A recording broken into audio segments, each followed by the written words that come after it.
En la receta de hoy vamos a preparar una deliciosa pizza casera a la carbonara. Esta receta de pizza es una de nuestras favoritas en casa y hay muchas formas diferentes de prepararla, pero aquí os doy mi propia versión que os va a encantar. Os va a salir una pizza tan cremosa y fácil de preparar que vais a repetir seguro. Y si queréis saber cómo se hace, no os perdáis la receta que viene a continuación. Estos son los ingredientes que necesitaremos para hacer una pizza para 2 personas. Una masa para pizza, que ya puede ser comprada o hecha en casa. Si queréis prepararla vosotros mismos, os dejo el enlace a la videoreceta en la caja de descripción de este vídeo. 175 ml de nata líquida para cocinar, 100 gramos de queso mozzarella, media cebolla cortada en juliana, 200 gramos de bacon cortado en tiras, 90 gramos de champiñones en láminas y una cucharadita de sal.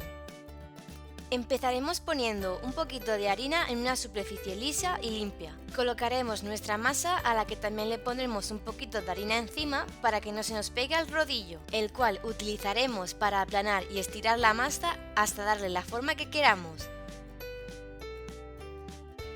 Cuando ya le hayamos dado la forma que queramos a la base de nuestra pizza, le llevaremos con cuidado y la extenderemos sobre la bandeja de hornear.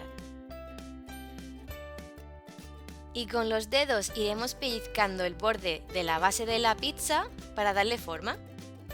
Por otro lado, pondremos a calentar en un cazo a fuego medio la nata líquida, junto con la sal, y lo iremos removiendo hasta que empiece a hervir. Y cuando haya comenzado a hacerlo, lo retiraremos del fuego y le echaremos la mitad del queso mozzarella. Y lo mezclaremos hasta que se haya fundido el queso por completo con el calor de la nata. Y tiene que quedarnos así de cremosa la mezcla. Precalentaremos el horno a 220 grados centígrados con calor arriba y abajo.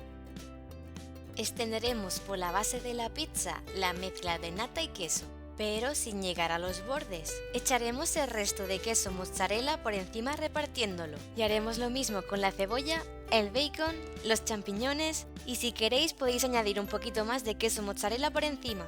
Ya solo nos queda meter la pizza en el horno precalentado y dejarla durante unos 12 minutos aproximadamente. Y así de fácil es hacer una pizza carbonara casera. Eso sí, os recomiendo que preparéis vosotros mismos la masa de la pizza, ya que no lleva nada de tiempo y conseguiréis un resultado mucho mejor que cuando usamos una masa comprada. Y ya sabéis, si os ha gustado la receta, suscribiros al canal y compartir el vídeo con vuestros amigos. Muchas gracias por acompañarme en este mundo tan dulce. Hasta la próxima videoreceta.